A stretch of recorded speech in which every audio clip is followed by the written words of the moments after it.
Today is January the 10th, 2017. I'm Keith War, and welcome to another episode of Homeless in Titusville. And today I'm being joined by, what is your name, sir? Clifton McAllister. And Clifton, how long have you been homeless? About 7 months now. 7 months. And how old are you? 62. So you're a senior citizen and you're homeless. Mm-hmm.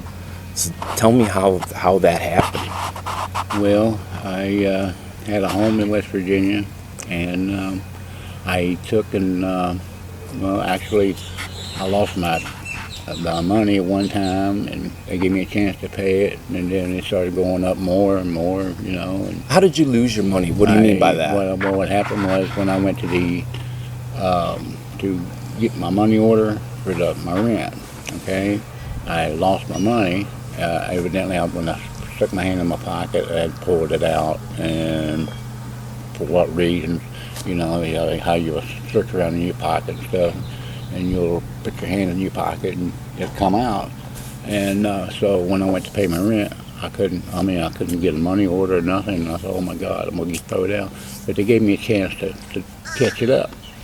Well, my rent was just too high. I couldn't afford everything else, that I had on, for my bills and stuff. Well, where were you living? Were you renting? Did you own? So you were renting. Was this like a trailer or like a room in a home? Right. Like what an apartment? It was an apartment. It was an apartment. Okay. And so they gave me a chance to pay it, but by the time I got through trying to pay my rent and everything, it was just too much for me to pay. So I tried to catch it up, and it's just every month it was like going more and more, and I just couldn't handle it. So I got into a depressed mood, and I just abandoned it. And this was 7 months ago. Yeah. So this was roundabout July. In July. Okay. And what about your family? Are you married? No.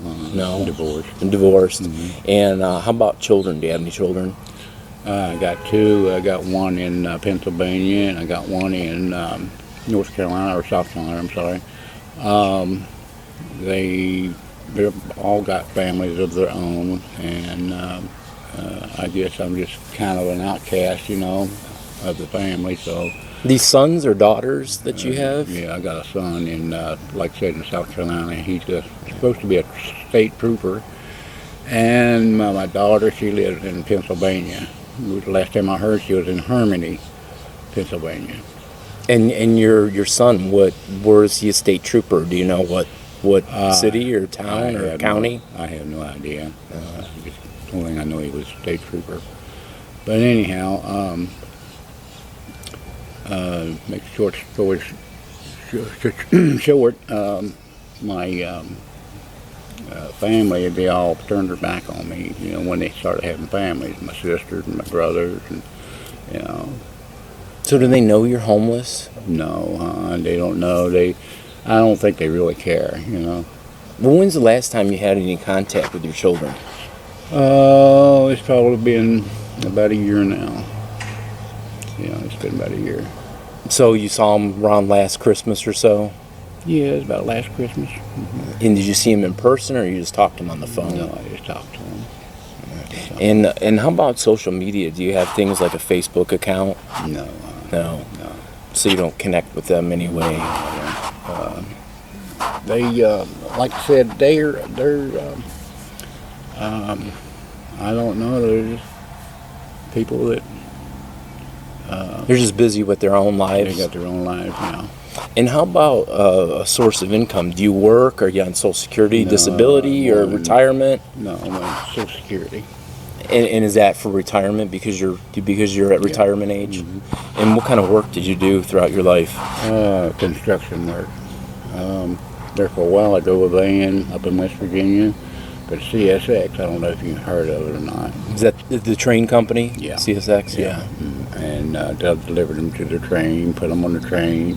They have brake sticks, and they get them out of the back of the van, and they would go up and, release the brakes and stuff. But anyhow, that was the job I had, and after that, and then I went on and got more people, and went on to the next town, like Virginia, Ohio, West Virginia, and Virginia. So this was a traveling job where you really didn't lay down too many roots, like you didn't buy a home and things like that because you traveled so much. Right.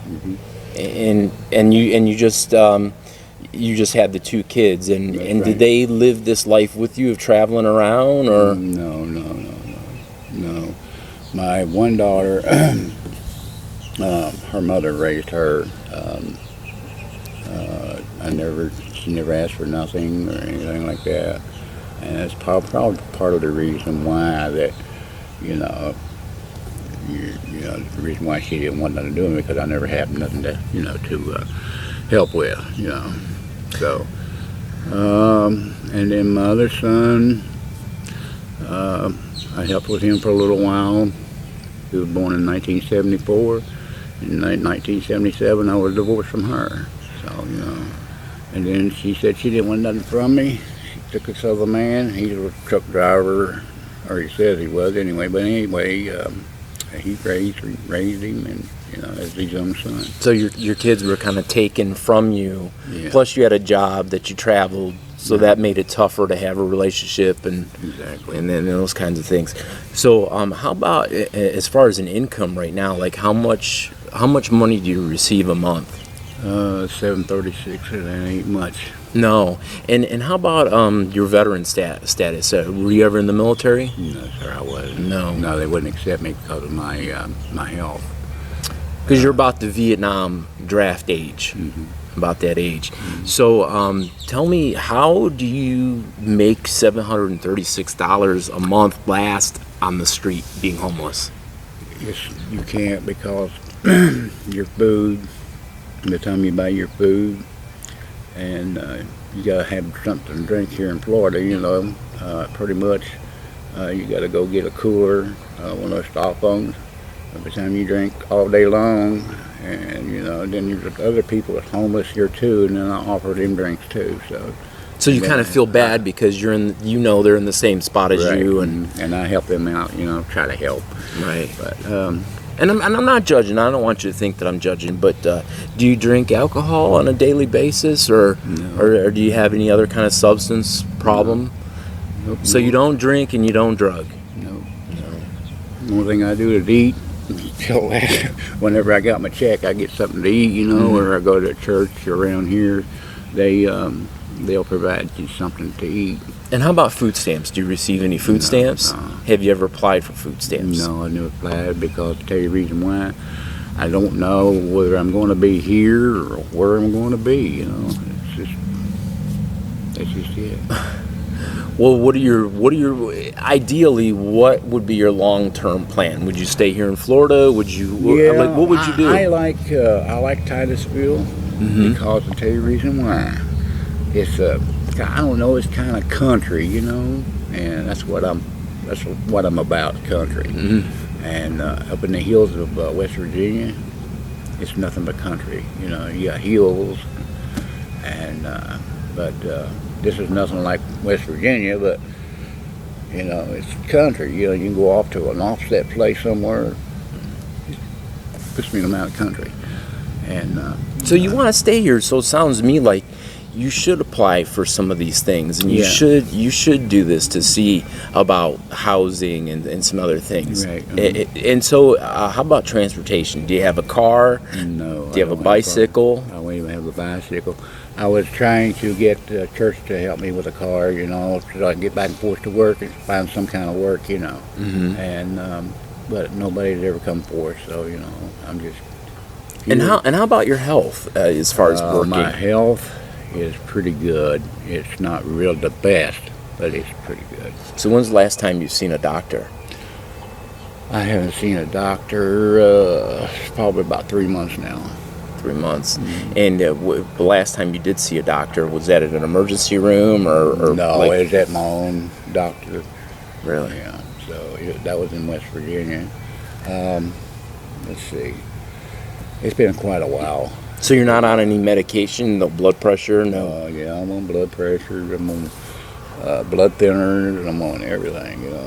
How do you get your medication being here on the street? Well, I'm trying to get to see a doctor here to where they will take my red, white, and blue card and see if they'll take that, so I can start getting my medicine back again. And see, I had a massive heart attack back in 2005.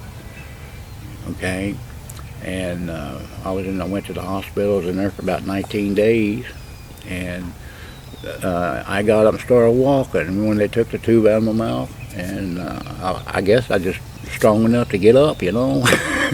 And they said they'd never seen nothing like it. So, I guess God. And then I died on the table 7 times, and 7 times they brought me back. I stayed around, so I'm here for a reason. Well, this has got to be really tough on your health, being homeless at your age, Yeah. with those health problems. And how do you see this all coming to an end? Like, how do you see getting off the street? Do you even want off the street? Do you like existing like this? No, I don't. I just want to get a fresh start again, and I would just like to get a fresh start. And how about some of the churches? We're here at Sandpoint Park, which is on Garden Street at about US 1. And how about some of the churches? Have you had any contact with Under the Bridge Ministries or some of those other guys? Yeah, well, I just met them last night. Okay. Bridge Street, that's the first time I met them. In fact, I didn't even know they even existed. But now there was another people that come out here, they sing, and stuff like that. I just had, they've been kind of busy, with bringing out the word of God, the message of God.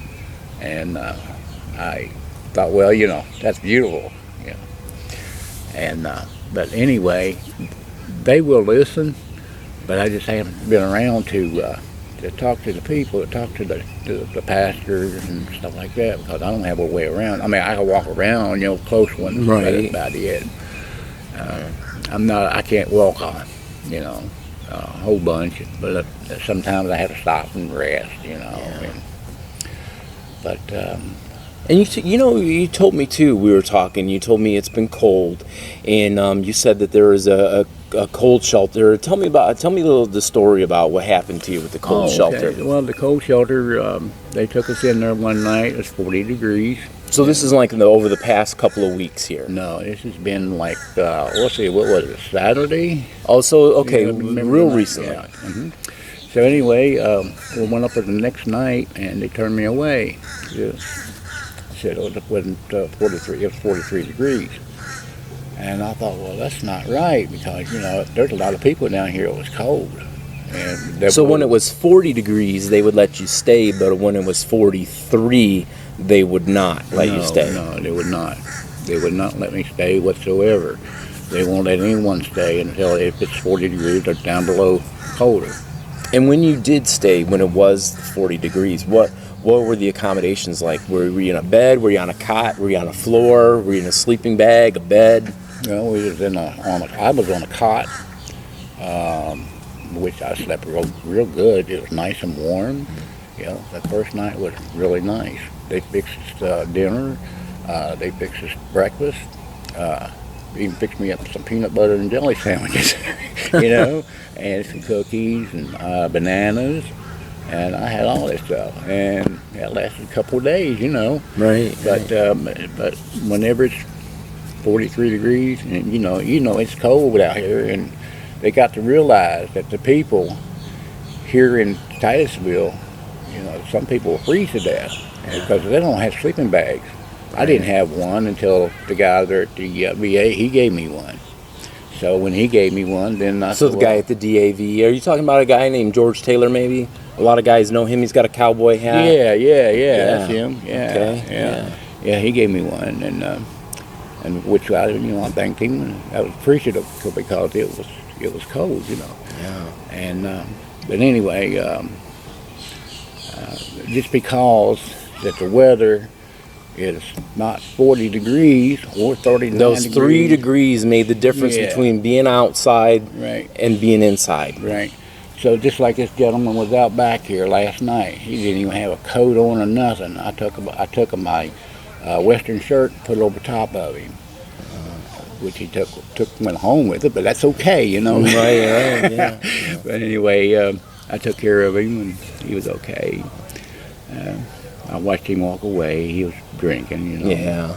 So, but here in Titusville, there's a lot of homeless people here. Yeah, there are. And they're going to There have are. to understand, just because it's 43 degrees doesn't mean it's warm. It's cold out here. You know, you don't need to turn your back on someone because it's cold. You know, if it's cold, Right, it's 3 degrees more. Right, a little compassion. Right, a little right. compassion. So, if you had any message, or let's say there's somebody that you haven't seen in a long time, and they see this video, is there anything you'd like them to know, or is there anything you'd like the viewers to know about being homeless here on the streets in Titusville? Well, here on the streets of Titusville, I can say one thing, that the law does not bother you, not unless you do something. Okay? That's been your experience. That's been my experience. That's the truth. Yeah. They are, everyone that I've ever went by, they've always, you know, they don't never, you know, suspect you because, you know, you're somebody that's homeless, you know. They treat you with respect here. They do. I'm glad to There's hear a that our lot law of enforcement people- has treated you with respect. Yeah, they have. And I'm not just saying it because, you know, I'm here. Right. I'm saying it because they don't judge you. You know what I'm saying? And I like that. They don't judge you. Well, listen. Let me. How do you spell your first and last name? If you could spell your first and My last first name, name is Clifton, Clifton, and your My last name. is McAllister, McCallister. All right, man. Well, listen. I appreciate you taking a few minutes and letting us get to know you. Okay. And you know, look, if any viewers out there, you have any help for Clifton, you know of a place that would rent to him, low income, something like that, go ahead and leave me a message, personal message me on Facebook at KEITHWOHR, and we'll be sure to get Clifton that message. Is there anything that you're needing right now on the street? Do you need any clothes? Is there anything that you're really desperate for right now? Right now, I'm desperate for a car. Desperate for a car. Yeah, but I will say this. I do need some clothes. You need some clothing. And what are your clothes? Well, give me your shirt and your shoe size and your pants. Okay. My shirt size is extra large. My pants size is 36-30. Okay. And my shoes are like 10.5. So that's pretty much. All right. Well, thanks a lot. I really appreciate it. All right, brother. Thank you so much. Another pair of socks. And a pair of pants. And that's pretty much it right there. So this is your whole life in this gym bag right here? Right. This is everything you own? This is it.